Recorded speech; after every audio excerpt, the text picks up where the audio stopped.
इक़्तिदार की रस्साकशी और ताकत की जंग में कुलिया एक ही है। मुखालिफ को पिछाड़ो चाहे जिस हद से गुजरना पड़े। फॉर्मूला एक ही है कि पावर इज पावर, यानी ताकत की इस जंग में हथियार सिर्फ ताकत है और जहां ये हथियार कमजोर पड़े वहां और ताकत का इस्तेमाल ही जीत की जमानत है। मुल्क की सियासी उफक पे पावर पॉलिटिक्स अब अपने आखिरी पावर प्ले में दाखिल होती दिखाई दे रही है, जहां रियासत के ताकतवर हलकों को एक सियासी जमात और एक रियासती इदारे अदलिया की जानिब से मुसलसल मज़ाहमत का सामना है और हर गुजरते दिन के साथ इस मज़ाहमाना रविश में शिद्दत आती दिखाई दे रही है। अदालत ताकतवर हलकों की इदारों में गैर आइनी मुदाखलत को लेकर तबले जंग बजाए हुए है और माजी के बरक्स ताकतवर हलकों की मंशा के मुताबिक चलने को तैयार नहीं है, बल्कि वो अदालती शख्सियात जो माजी की इस्टेब्लिशमेंट की गैर कानूनी सरगर्मियों में मुसालिहाना खामोशी इख्तियार किए हुए थी, आज वही अनासर इस्टेब्लिशमेंट के सबसे बड़े नाकिद बने हुए हैं। और तासुर यह है कि अदालतें मखसूस जमात के लिए दिल में नरम गोशा रखे हुए हैं। शायद यही वजह है कि अब तक बानी पीटीआई, तोशाखाना, तोड़ फोड़, 190 मिलियन पाउंड जैसे मुकदमात समेत और उनकी जमात के मुतादिद रहनुमा और कारकुनान 9 मई केसेस में मंतकी अंजाम को नहीं पहुंच पाए हैं, जिस पर इस्टेब्लिशमेंट उन्हें देखना चाहती थी। गुज़श्ता रोज़ तहरीक इंसाफ के सदर चौधरी परवेज़ इलाही की जमानत और उसके बाद अब साइफर केस में शाह महमूद कुरैशी की मुमकिना जमानत और आने वाले दिनों में बानी पीटीआई और बुशरा बीबी समेत पीटीआई के गिर्द कमजोर पड़ता हुआ शिकंजा इस वक्त ताकतवर हलकों के लिए बड़ा चैलेंज बना हुआ है, जबकि दूसरी जानिब खुद तहरीक इंसाफ मज़ाहमाना रविश तर्क करने के लिए तैयार नहीं है। गुज़श्ता रोज़ पार्टी के मरकजी सेक्रेटरी इत्तलात रऊफ हसन पर नामालूम अफराद के हमले के बाद पीटीआई के इस्टेब्लिशमेंट मुखालिफ बयानिए में मजीद शिद्दत आती दिखाई दे रही है। आज ही पाकिस्तान तहरीक इंसाफ के रहनुमाओं की जानिब से 190 मिलियन पाउंड केस में बानी पीटीआई से मुलाकात और मुलाकात के बाद जो प्रेशर हुआ उसमें बैरिस्टर गौहर हों, उमर अयूब हों, रऊफ हसन हों, आज़म सवाती हों, वो क्या नैरेटिव लिए हुए हैं खासतौर पर रऊफ हसन पर हमले से मुताल्लिक, जरा उसी झलक आपके सामने रखता है। जो उसकी जिंदगी पे अटैक हुआ है उसका तस्करा हुआ है। खान साहब ने उस पे दुख, अफसोस और गुस्से का इजहार किया है। हम ये मुतालबा करते हैं कि FIR तो रजिस्टर हो चुकी है, दहशतगर्दी का मुकदमा दर्ज हो और इसकी जॉइंट इन्वेस्टिगेट करे। मुतालबा करते हैं कि सुप्रीम कोर्ट इस पे सो मोटो ले। किस कानून के तहत हुआ है, किस आइन के तहत हुआ, कौन है करवाने वाला, क्या कोई पूछेगा उसको, क्या उसको कमरा अदालत में बुलाया जाएगा कि वो जवाब दे? सो ऑब्वियसली ये एक प्रॉपर ऑर्केस्ट्रेटेड प्लान था जिसके तहत ये मेरे ऊपर जो असैसिनेशन अटेम्प्ट है वो कराई गई। जो FIR लॉन्च की है इस्लामाबाद पुलिस ने, उसको हम लोग रिजेक्ट करते हैं, कंडेम करते हैं। उस FIR में दहशतगर्दी नाम की कोई चीज ही नहीं, ये दहशतगर्दी नहीं थी और क्या थी। हम डिमांड करते हैं अदलिया से कि ये केसेस जुडिशल, ये रऊफ हसन साहब का केस, इस पे जुडिशल कमीशन बनना चाहिए। जो गैर कानूनी कदम उठाया गया, मैं उसकी शदीद अल्फाज के अंदर पाकिस्तान तहरीक इंसाफ के कारकुन की हैसियत से मुजम्मत करता हूँ। और अगर कोई एक आदमी जो इसका जिम्मेदार है उससे पूछना चाहता हूँ कि क्या हासिल करना चाहते हो आप पाकिस्तान के अवाम से।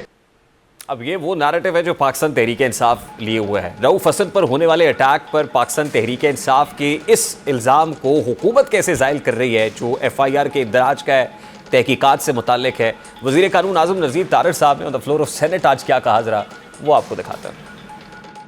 रऊफ हसन साहब के अपने बयान के मुताबिक जो उन्होंने दिया, मनोवान FIR दर्ज कर ली गई। अब उनकी जो तस्वीर CCTV कैमरा से या जो को वीडियोस वायरल हुई हैं उनसे लेके उनको फोरेंसिक लैब में और नादरा की लैब्स में भिजवाया गया है कि अगर वो नेशनल डेटाबेस से वो ट्रेस हो सकें तो वो ट्रेस हो जाएंगे। हुकूमत बिल्कुल इस वाक़े की पूरी संजीदगी के साथ तहकीक कर रही है और करेगी। हमें इस बात का दुख और अफसोस है। हर शहरी जो है वो मोतबर है।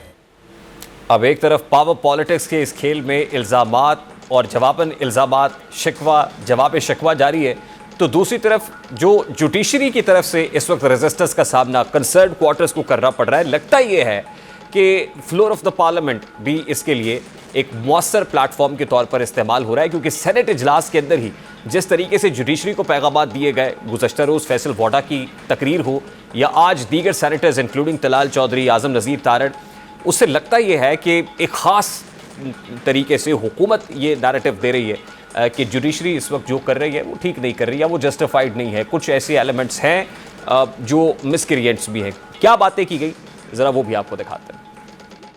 पूरी दुनिया में तौहीन अदालत का कानून जिसमें स्कैंडलाइज करना है, रेडिक्यूल करना है, ये मुहज्जब दुनिया में खत्म हो चुका है। मेरा वकील बनने को कोई तैयार नहीं था कि इसलिए कहते थे कि केस तो बिल्कुल इसमें कुछ नहीं है, तौहीन अदालत तो बनती नहीं है, लेकिन हम अदालत को नाराज नहीं कर सकते क्योंकि उनका मूड खराब है आपके बारे में। आईने पाकिस्तान मेरे इंतहाई मोहतरम काबिल इज्जत जजेस की इज्जत के हवाले से गुफ्तगू नहीं करता है, बल्कि वो अवामी नुमाइंदों की इज्जत के हवाले से भी गुफ्तगू करता है। ये जो टेलीविजन की स्क्रीन पे रिमार्क्स का खेल सुबह से शाम तक चलता है, जहां हमारी इज्जतें इनफरादी नहीं मुश्तरका इज्जतें उनकी पगड़ियां उछाली जाती हैं, उसके हवाले से हम किसी पे बात नहीं कर सकते। अगर तौहीन की आप बात करते हैं, तौहीन का कानून ऐसे बनाए ना, आप यहां बैठे कि तौहीन किस किस पे लागू होती है, किस किस पे लागू नहीं होती।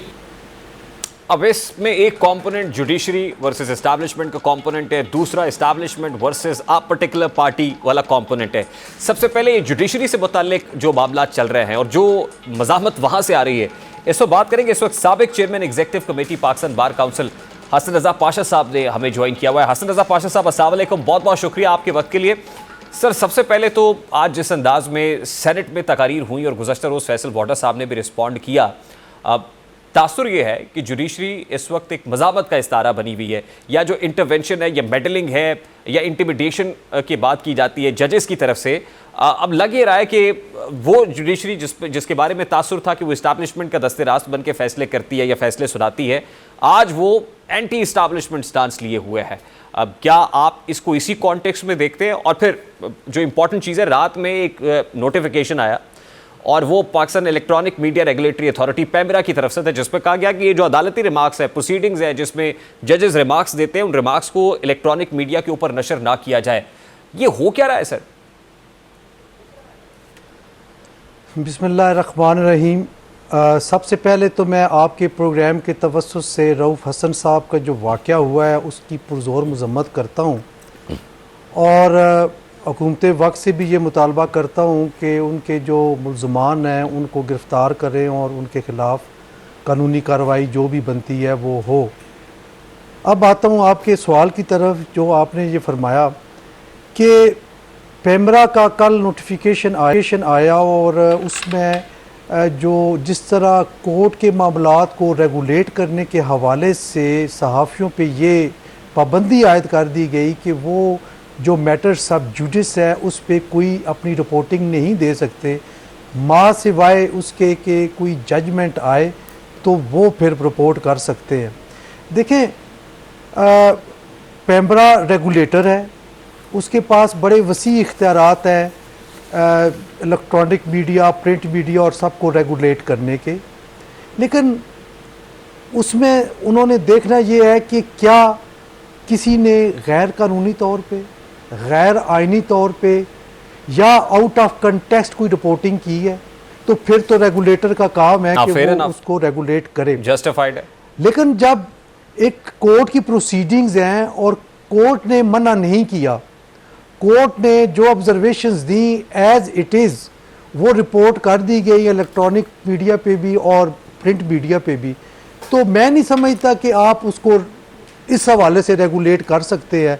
हाँ, अगर उसमें कोई ऐसा सब्सटेंस लेकर आए जो कोर्ट ने भी ऑब्जेक्शन किया हो कि हमने ये नहीं कहा, इस प्रोसीडिंग्स में ऐसी कोई बात नहीं हुई, लेकिन ये चूँकि इलेक्ट्रॉनिक मीडिया पे टिकट चला या प्रिंट मीडिया पे ये बात आई है, तो फिर रेगुलेटर का काम है कि वो हरकत में आए। तो मैं समझता हूँ कि ये जो पाबंदी है ये कोई इतनी मुनासिब नहीं है और सहाफ़ियों का जो आइनी हक़ है आर्टिकल 19A के तहत जो इज़हार राय की आज़ादी है वो सल्ब करने के मुतरादफ़ है। तो इसको राइटली सहाफ़ी तंजीमें जो हैं वो एतराज़ात कर रही हैं और ऑब्जेक्ट कर रही हैं। सुनने में ये भी आया कि वो इसको अदालत में चैलेंज करने भी जा रही हैं।